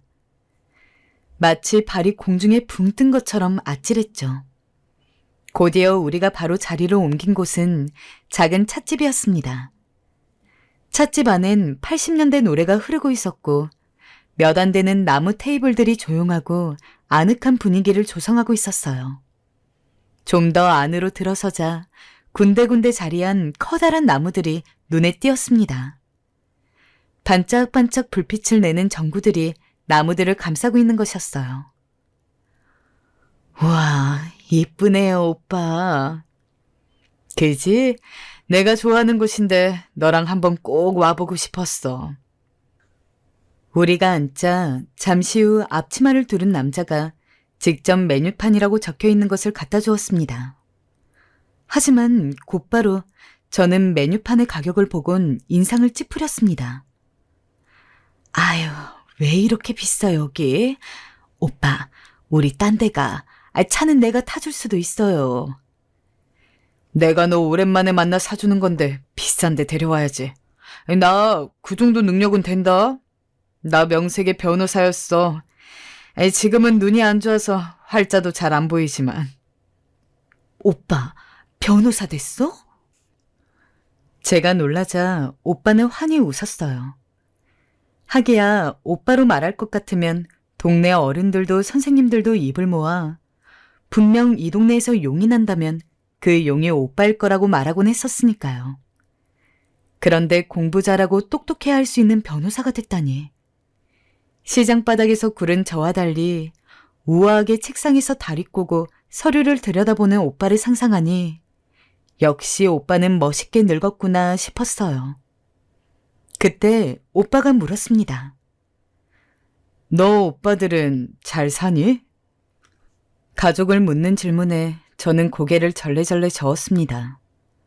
사실 어린 시절은 생각만 해도 속이 타들어가고 절로 화딱지가 나는 시절이었죠. 저는 뜨거운 차를 목구멍으로 다시 뱉고 싶은 심정으로 말을 이었습니다. 우리 엄마가 끔찍하게 생각하던 장남 오빠는 이상한 여자 만나가지고 결혼하고 잠수 타버렸고, 둘째 오빠는 고시 공부만 10년 하다가 부모 등골 빼먹었고, 셋째 오빠는 전봇대에서 일하다가 떨어져서 다리 고장나서 엄마 가슴에 내 가슴에 평생 못 박았어. 나 혼자만 멀쩡해. 아이고, 그랬구나. 영순이 네가 고생이 많았겠다. 오빠는 제 말에 한숨을 푹 쉬었습니다. 아무렇지 않게 말하려 했지만 제 말 속에 들어있는 고통을 눈치챈 것이었어요. 고생이야 말로 말해 뭐예요. 그냥 늘 내 팔자에 따라붙어 다니는 거라 생각하며 살았죠. 뭐 시장 바닥에서 장사해 애들 먹여 살리는 것도 고생이었고, 돈 못 벌어오는 남편에게 얻어맞은 것도 고생이었고, 다 고생이죠. 영순아. 순간 오빠는 절 눈물이 그렁한 눈으로 쳐다보았어요. 아마도 제가 지냈던 세월을 돌이켜보는 듯 했습니다. 그러면서 천천히 느릿느릿 말을 이었어요. 너 참 똑똑했는데, 요즘 시대에 태어났으면 너 같은 애는 대학까지 나와서 판사, 의사, 아니 더한 놈도 됐을 거야. 난 항상 그렇게 생각했어. 네가 가족들 뒷바라지 하느라 그 좋아하는 공부도 못해가면서 네 엄마 따라다니며 일 나갈 때 내가 참 마음이 많이 아팠다. 그래서 더 잘 살길 바랬는데 우리 영순이가 많이 힘들었겠구나. 오빠는 항상 오빠들 뒷바라지하기 위해 키워진 제 처지를 안타까워하곤 했어요. 어린 시절에도 저는 그런 오빠를 보며 잠시나마 따뜻함을 느꼈고 위안을 느꼈습니다. 하지만 오빠가 지금에 와서 다 늙은 절 애틋한 눈으로 쳐다보는데 오빠의 눈물을 보자 저도 모르게 가슴 한켠이 뜨거워졌습니다. 이대로라면 눈물이 나올 것 같아 급하게 손수건을 꺼내들어야 했죠. 때마침 주문한 뜨거운 꽃차가 나왔습니다. 꽃이 물속으로 퍼지는 게 참 곱고 이뻤는데 문득 오빠가 꽃차를 보며 이 이쁜 게 꼭 너 같단 말을 하더라고요. 징그러워. 이쁜 게 나 같다니. 다 늙었는데 무슨. 하지만 저는 그리 말하면서도 가슴이 콩닥거렸습니다. 이 나이 먹고 무슨 주책인지는 모르겠지만 이상하게 설레었습니다. 저도 여자는 여자인 것 같았어요. 저희는 꽃차를 마시며 마저 대화를 이어나갔습니다. 오빠, 어떻게 산 건지 자세히 좀 말해봐요. 난 별거 없다. 오빠는 별거 없다는 말로 시작하여 그간의 얘기를 들려주었습니다. 서울대에 합격하고 사법고시에 합격해 변호사가 되고 사람들을 변호하는 일에 사명감을 느껴 일에 미쳐 살다 어느 날 같은 회사에 다니는 여직원과 사랑에 빠졌고 그 여자와 결혼하고 자식 낳다 보니 이 나이가 되었다고. 하지만 인생을 얘기하는 오빠의 목소리는 어딘지 쓸쓸해 보였습니다. 이번엔 제가 물었습니다. 처는 건강해요? 병은 없고? 아내랑은 끝난 지 오래됐어. 끝났다고요? 제가 놀라자 오빠는 쓸쓸히 웃으며 입에 찻잔을 대었습니다. 20년 전에 바람이 났어. 그것도 내 친구랑. 네? 제 목소리가 커졌습니다. 오빠는 담담히 말을 이었습니다. 어느 날 집에 돌아와 보니 아내의 바람 장면을 목격했고 그걸 보는데 순간 눈앞이 컴컴해지고 근데 더 눈앞이 어두워지는 일이 일어났다고. 때마침 아이가 학교에서 돌아와 타닥타닥 집으로 들어오는 소리가 들렸다고.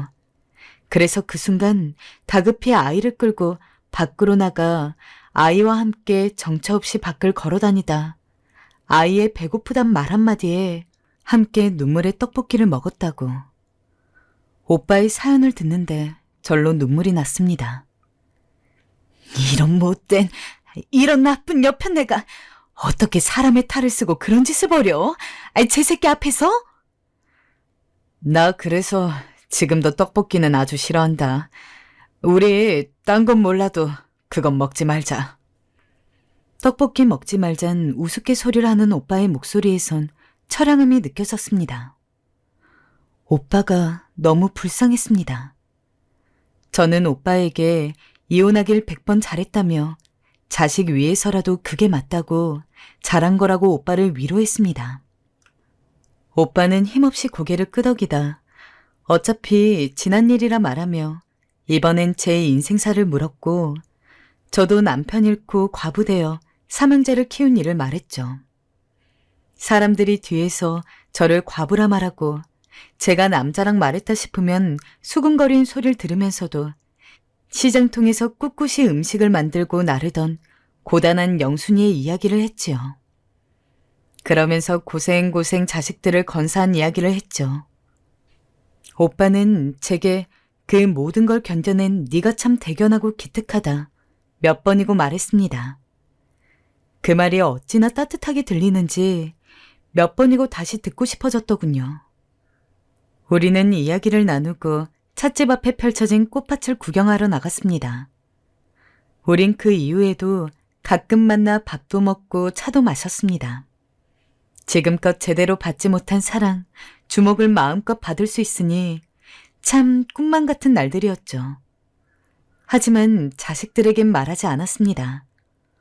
눈치 빠른 아들이 혹시 요즘 엄마 무슨 좋은 일 있냐 물었지만 괜스레 주책 떤다는 이야기를 들을까 숨겼죠.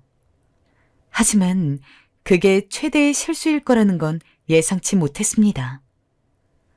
그러던 어느 날이었습니다. 아들이 해외로 출장을 가야 해서 일주일 동안 미국에 머문다는 것이었습니다. 엄마, 나 잠시 해외 출장 때문에 한 달 정도 집을 비워야 해. 엄마 혼자 괜찮지? 그럼 나 혼자 못 있을 게 뭐야. 갔다 와. 알겠어. 그럼 영순신 나 기다리고 있어. 보고 싶어도 조금만 참고. 원래였더라면 섭섭하고 불안하기도 하고 있겠지만 저는 그렇지 않았습니다. 겉으론 아쉬워했지만 푼수 같게도 마음껏 오빠를 만날 수 있다 생각하니 좋았죠. 아들이 떠나자 저는 오빠와 마음껏 만나며 만난 것도 먹으러 다니고 실컷 꽃구경도 했어요. 그리고 어느 날 지금까지 대접만 받았던 게 미안해 오빠를 집으로 불러 밥을 해먹였습니다.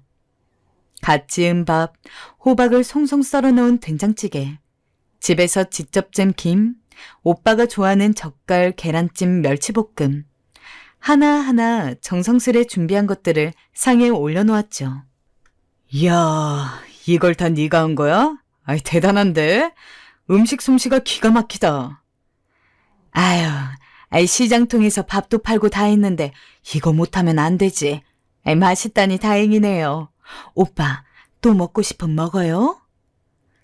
정말 맛있었는지 오빠는 그 자리에서 2공기를 뚝딱 해버렸습니다. 나 밥 2공기 먹은 거 몇 년 만인지 모르겠어. 나이 들어선 입맛도 다 떨어져 나갔는데 너가 해준 밥 먹으니 참 좋다. 아이고, 칭찬은, 됐네요. 몸들 바 모르겠어요. 그만해요. 정말이야, 영순아. 옛날 생각나고 좋다. 근데 아들은 해외로 출장 간 거야? 언제 오는 거야? 한 일주일 정도는 있어야겠죠? 왜요? 그럼 아들 올 때까지 자주 여기 들러도 되나? 다른 게 아니고 밥이 너무 맛있어서 말이야. 처음엔 농담이라고 생각했어요. 그런데 오빠가 정말 그 이후 제게 전화가 와 같이 저녁을 먹자고 연락이 오더군요. 오빠가 온다 하니 저는 맛있는 걸 잔뜩 준비했고 때론 오빠가 사오는 음식을 같이 먹기도 했습니다. 뭐랄까요? 늘 아들과 함께 밥 먹는 일상에 익숙했는데 이젠 아들 대신 오빠가 있으니 바라보고 있노라면 기분이 참 묘하기도 하고 좋기도 하고 그랬어요. 저 역시 평소 아들이 해외로 출장 갔을 땐 좀 쓸쓸하기도 했는데 사람의 온기가 있으니 적적하지 않고 좋더군요. 그러던 어느 날 오빠가 제가 차린 밥상 앞에서 눈물을 툭 떨구는 일이 생겼어요. 아니, 오빠 왜 그래요? 그게 아니고 우리 어머니가 해주신 거 아니냐 이거. 갑자기 주책맞게 그 생각이 나서 미안하다 영순아. 맛있게 해줬는데 아무래도 난 먹지 못할 것 같다. 오빠의 어머니는 오빠를 굉장히 아끼시는 분이었어요. 오빠가 장남이기도 했고 워낙에 성격 좋은 효자이다 보니 어머니에게 오빠는 전부였습니다. 항상 저를 볼 때도 우리 아들은 뭐든 될 거라며 자랑을 하곤 하셨죠. 그런데 갑자기 불의의 사고로 어머니가 돌아가시게 되면서 오빠도 그 슬픔을 못 이기고 서울로 떠나버렸고 저와도 헤어지게 된 것이었죠. 그런데 평소 오빠에게 많이 해주던 음식이 북엇국이었는지 그걸 보고 엉엉 울더라고요. 어찌나 마음이 아리던지 저는 그만 오빠를 꼭 껴안아 주었습니다. 그리고 토닥이면서 괜찮다고 위로해 주었어요. 저도 부모님을 여의었지만 사람 잃은 슬픔이 보통 슬픔이 아니란 건 알고 있으니까요. 아무리 세월이 지났지만 언제 가도 모를 나이가 된다 해도 그건 상처로 남을 수밖에 없는 슬픔이고 치유되기 힘든 고통이었죠. 오빠, 괜찮으니 마음껏 울다 가요. 제 위로에 오빠는 목을 놓아 어린아이처럼 엉엉 더 울었고 그 다음날 오빠는 제게 많이 위로받았다며 정말 고마워했어요. 그리고 제게 1박 2일 여행을 제안했습니다. 네가 나 밥도 먹여주고 해준 게 많아서 너 좋아하는 바다 보러 가고 싶은데 어떠나? 바다요? 저번에 보니까 너네 집 냉장고에 바다 사진이 붙여져 있더라고. 너만 괜찮으면 같이 가자. 기차 타고 가면서 얘기도 나누고. 기차 여행이라니 몇십 년 만이라 솔직히 너무 신이 나 들뜬 가슴을 주체할 수가 없었습니다. 바다를 보는 것도 오빠와 어딘가에서 하룻밤 묵고 온다는 것도 모두 설레었죠. 저희는 그날 기차를 타고 넓게 펼쳐진 강가도 보았고 저 옛날처럼 계란과 사이다도 먹었고 밤바다 아래에선 드디어 조심스레 손을 잡았습니다. 요즘 애들 말로 하면 자연스레 진도를 나간 거였지만 전 그 손잡는 것도 부끄러워 바다만을 쳐다봐야 했죠. 늙음하게 널 만날 줄 몰랐는데 이리 만나니 참 좋다 영순아. 내가 무슨 복이 있는 건지 고맙다 영순아. 박복한 내 말년에 찾아와줘서. 오빠야말로 고마워요. 나는 요즘 꼭 새로 태어난 것 같아요. 앞으로 우리 함께 있어요. 당신 죽을 때, 나 죽을 때까지 서로. 그러자. 저흰 그날 그렇게 서로 함께 있어주기를 약속했습니다. 죽을 때까지요. 여행을 갔다 온 이후로 오빠와 제 사이는 더 돈독해졌습니다. 우린 마치 애틋한 노부부처럼 서로의 안부를 물었고 병원도 같이 가주며 건강을 챙겨줬어요. 이쯤 되니 저도 이젠 자식들에게 오빠를 소개해주면 좋겠다는 생각이 들더군요. 자식들도 나이가 들었으니 이해할 것 같고 오빠가 아버지처럼 잘 챙겨줄 사람이니 좋아할 것 같았어요. 아이고, 네가 영순이 첫째 아들 민우구나. 네, 안녕하세요 어르신. 어머니께 얘기 많이 들었습니다. 요즘 저희 어머니 많이 행복하게 해주신다고요. 내가 더 행복하지. 가만히 있어보자. 여기는 둘째 아들 준우이고, 여기가 셋째 아들 현우고. 맞나? 네, 맞습니다, 어르신. 우리 영순 씨한테 듣기론 니들이 고생 없이 잘 자라줬다 하더라. 오늘은 고마운 마음에 내가 사는 날이니 많이 먹고 또 간간히 연락도 하자꾸나. 분위기는 생각 이상으로 더 화기애애했어요. 아이들은 제게 반려자가 생겼다는 걸 진심으로 기뻐해줬고 오빠 역시 점잖고 좋은 사람이라 안도하는 눈치였습니다. 허나 이상하게도 막내 아들 현우는 어딘지 불편해 보였어요. 왜 그러니, 현우야? 아니, 그게 아니고. 엄마, 난 모르겠어. 솔직히 저 아저씨, 아니, 저 어르신 느낌이 쎄해. 변호사 있다고 하는데 말하는 거 들어보면 법쪽 잘 아는 것 같지도 않고. 아까 형이 몇 개 질문했는데 어버버 했잖아. 딴 데로 괜히 화제 돌리고. 늙으면 다 그래. 뭐 기억이 나겠어? 그냥 오늘 긴장도 되고 그만둔 지도 오래됐고 하니 그런 거야. 얼른 들어가서 밥 먹어. 저는 현우가 그때까지만 해도 괜히 엄마에게 남자친구가 생겨 질투를 하나 싶었어요. 제 아들이지만 아직까지도 절 꼭 붙들고 살 정도로 유독 저에게 애정을 많이 표현하곤 했거든요. 오죽하면 동네 사람들이 현우 장가 못 가는 건 다 저 때문이라고 말할 정도였죠. 하지만 현우는 그게 아니라며 이번만큼은 자기도 정말 느낌이 이상하다고 그 말을 계속 반복했어요. 오빠도 나중에 이 사실을 알고 현우를 따로 만나 밥도 사주고 술도 사주고 꽤 친하게 지내려고 노력을 했지만 현우는 이상하게도 마음을 열지 않았습니다. 그리고 저는 현우의 말을 들었어야 한다는 걸 깨달았습니다. 바로 그로부터 정확히 한 달 후였어요. 오빠와 평소 가던 찻집에서 차를 한 잔 마시고 있었는데 그 사람 휴대폰으로 갑자기 문자 하나가 도착했어요. 오빠가 화장실에 간 사이라 어쩌다 제가 확인하게 됐는데 왠지 모르겠지만 험악한 말로 가득한 문자였어요. 형씨, 돈 들고 튈 생각하지 마요. 말일까지 갚지 않으면 내가 어찌할진 당신이 알지? 순간 그 문자 내용을 보고 너무 놀라 이쪽으로 오는 오빠에게 달려가 문자 내용을 들이밀었습니다. 오빠는 얼굴이 살짝 하얗게 질리더니 한숨을 푹 내쉬더군요. 아니, 무슨 일인지 얘기를 좀 해봐요. 뭔 일인데 그래요? 그게... 말을 잇지 못하는 오빠 옆에 앉아 저는 한참을 붙들고 물었어요.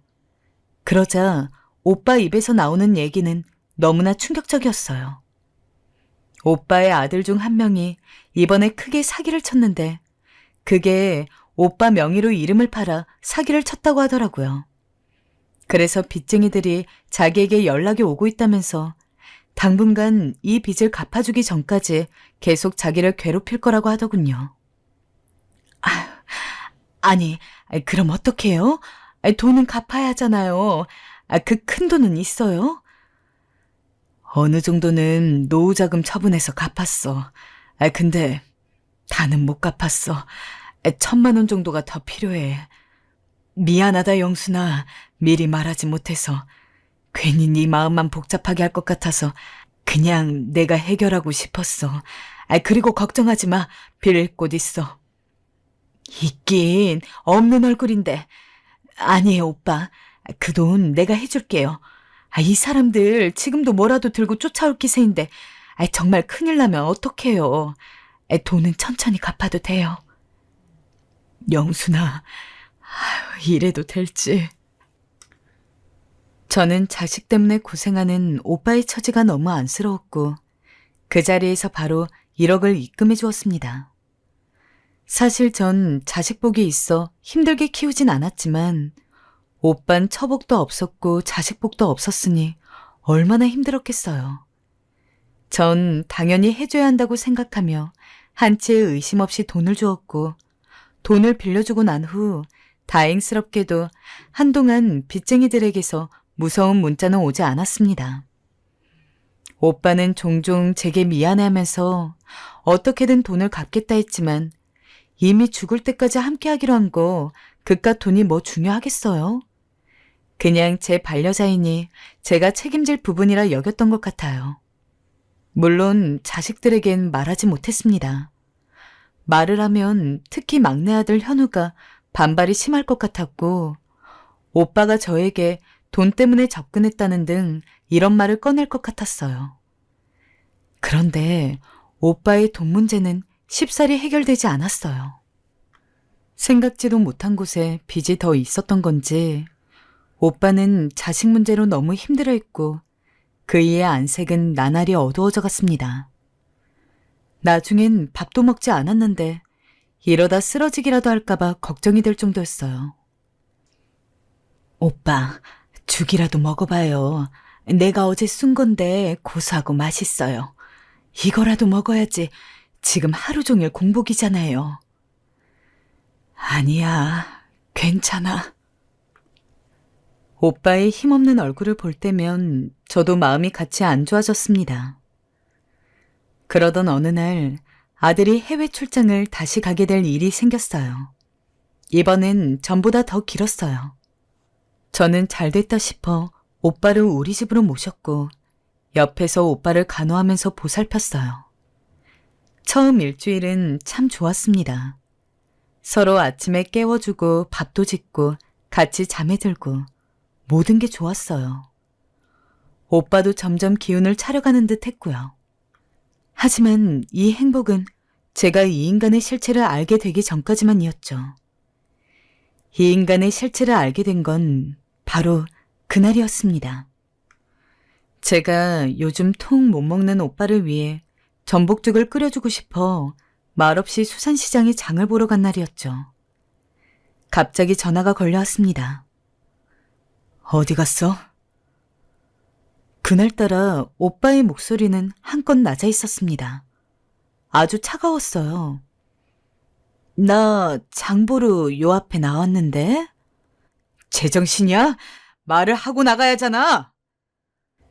갑자기 오빠가 버럭 화를 냈습니다. 몸이 얼어붙었습니다. 저는 경직된 얼굴로 집에 갔습니다. 집으로 돌아가니 집안 꼴은 더 가관이었습니다.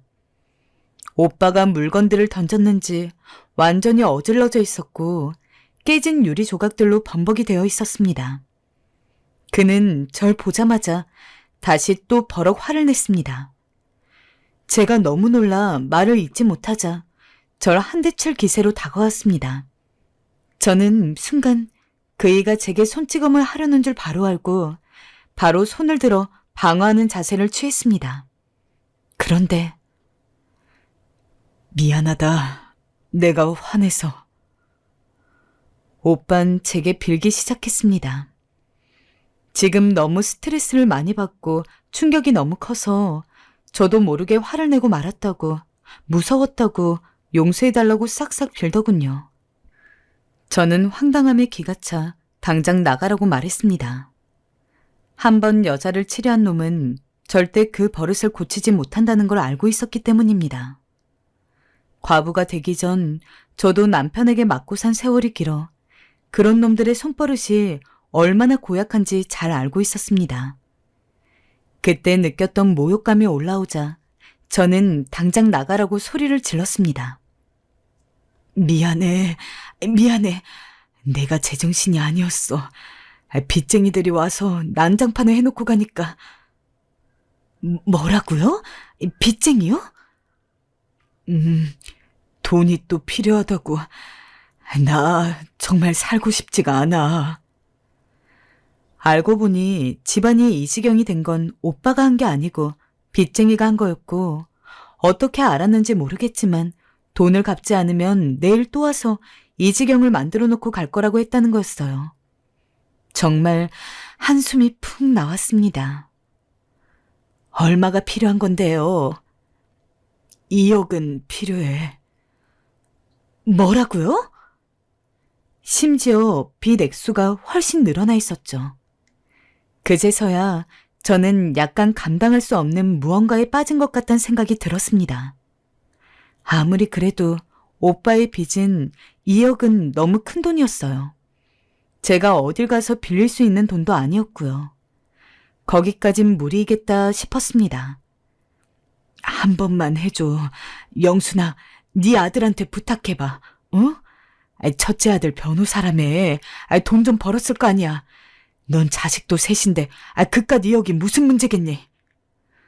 오빠, 자식 돈을 어떻게 그리 할 수 있겠어요. 나도 생각할 시간이 필요해요. 미안해요. 일단은 급한 대로 나도 내 돈 5천 정도는 빼올게요. 하지만 그때였어요. 너 지금 나 무시하냐? 겨우 5천? 지금 그게 말이 돼? 나는 2억이 필요하다고! 오빠는 갑자기 소리를 버럭 지르더니 집안에 있는 물건들을 자기 분이 풀릴 때까지 던지기 시작했습니다. 저는 너무 무섭고 고개를 숙이고 귀를 막을 수밖에 없었습니다. 그리고 그 인간은 엎드려 있는 제 위에 대고 위협적으로 말했어요.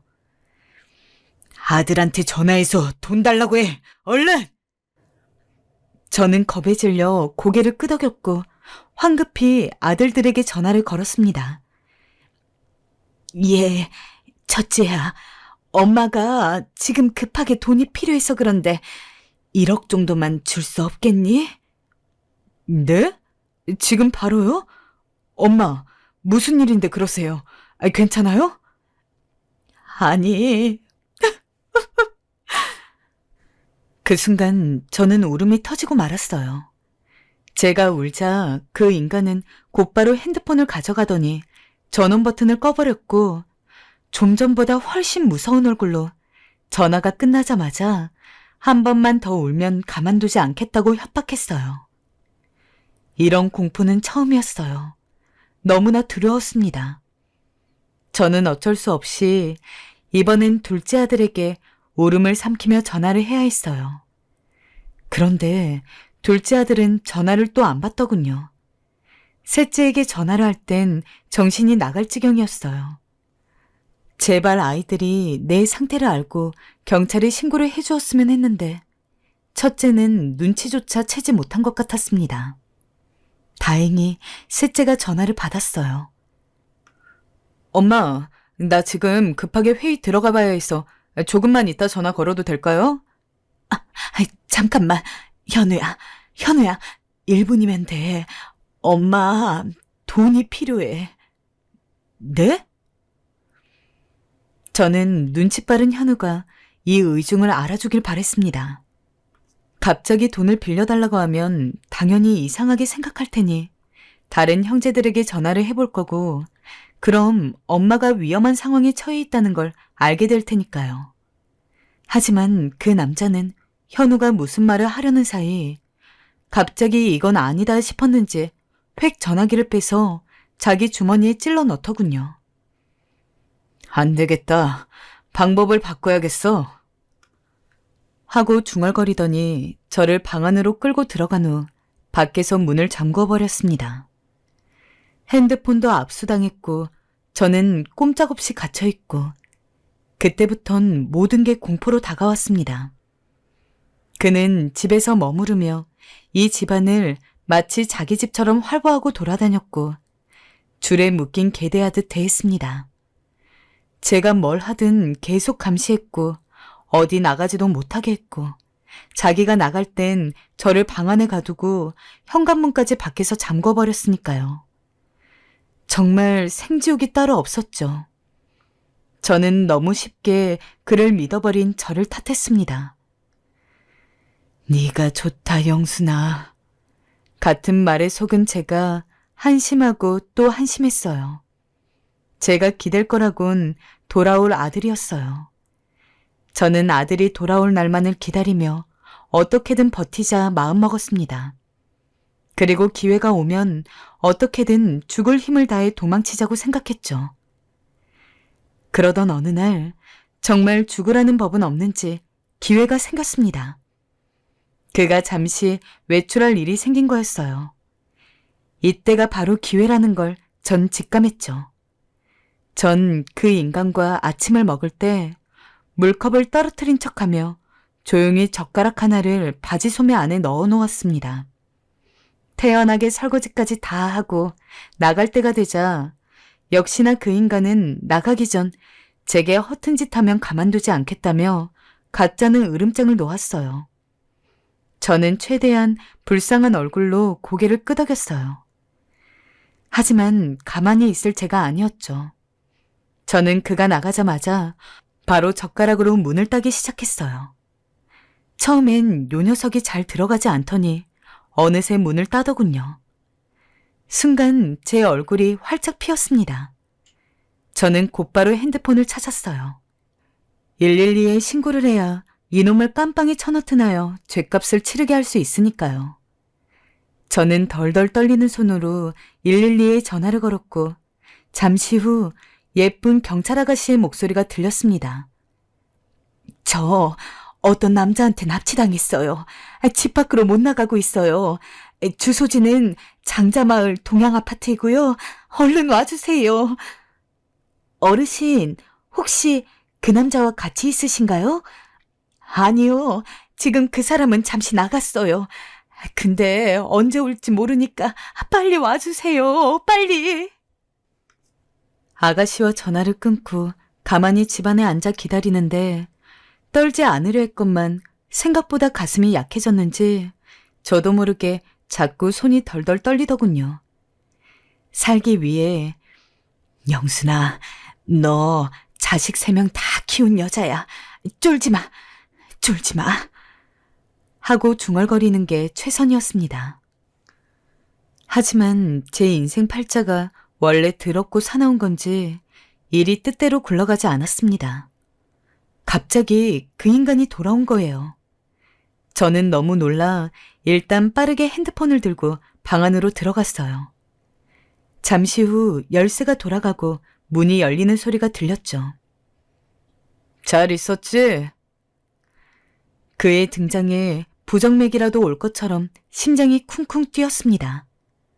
하지만 전 침착하게 잘 있었다 말하며 밖으로 나왔습니다. 저는 아무렇지 않은 척 왜 이렇게 일찍 왔냐며 두고 간 거라도 있냐 물었습니다. 그러자 그 인간은 친구들 만나러 가려다 네가 보고 싶어 그냥 왔다며 마치 칭찬해달라는 듯 씩 웃더군요. 저도 모르게 인상이 구겨졌고 정말 새삼 다정스레 말하는 게 어찌나 역겹던지 침이라도 뱉어주고 싶었어요. 그러면서 별의별 생각들이 다 들더군요. 경찰이 왔을 때 이 인간이 혹시나 나를 인질로 잡으면 어쩌지? 나를 해치면 어쩌지? 지금 무기라도 챙겨놔야 하는 건가? 전 불안을 감추지 못하고 눈동자를 왔다 갔다 하며 집안을 둘러보았죠. 그러자 그 인간은 의심스러운 눈초리로 절 바라보았어요. 뭐 찾는 거라도 있어? 아니요. 없어요. 그런 거. 하지만 그때였습니다. 띵동 초인종 소리가 들렸습니다. 그리고 잠시 후 쿵 소리가 나더니 문이 열렸습니다. 경찰들이 온 것이었죠. 전 아직도 그때 그 인간의 얼굴을 잊지 못합니다. 경찰들이 들어오자 당황스러움에 얼굴이 벌개지던 그 얼굴. 저는 다급히 소리쳤습니다. 이놈, 얼른 잡아가요. 그 인간은 그렇게 제 앞에서 파란 차에 탔습니다. 동시에 저를 한동안 얼어붙게 했던 충격적인 진실도 함께 알게 되었어요. 알고 보니 그 인간은 변호사도 아니었거니와 집 한 채 없이 친구 집에 얹혀 살았던 거지였습니다. 전부인과 헤어진 것도 이렇게 돈으로 협박하다 신고를 당했던 거고, 저에게 접근한 건 역시 제 자식들이 잘 산다는 소문을 듣고 돈 때문에 다가온 거였고요. 정말 허망하고 기가 막혔습니다. 그 인간은 끝까지 제게 미안하단 말 한마디 하지 않았어요. 북엇국 앞에선 눈물을 보이던 얼굴을 생각하면 너무 열이 받아 팔팔 끓는 북엇국을 그 인간 얼굴에 부어버리고 싶기도 하고 속은 제 자신이 너무 한심스럽기도 해요. 또 한 가지 여러분에게 말하고 싶은 고민이 있다면 지금은 그 인간이 교도소에 가 괜찮다면 만약에 나중에라도 나와서 혹여나 저한테 앙심을 품고 위협이라도 하면 어떡할지 걱정이 됩니다. 아들이 없는 틈을 타서 저한테 접근이라도 하면 어떡하죠? 다 늙어가는 마당에 왜 이런 똥물을 뒤집어 쓴 건지. 참 요즘은 잠도 오지 않고 마음도 심란합니다. 어떤 때는 얼른 콱 죽고 싶다는 생각마저 듭니다. 저 어떻게 해야 할까요? 이 글 쓰면서도 목구멍에 가시가 걸린 것 같네요. 제가 평안을 찾을 수 있도록 모두 기도 좀 해주세요.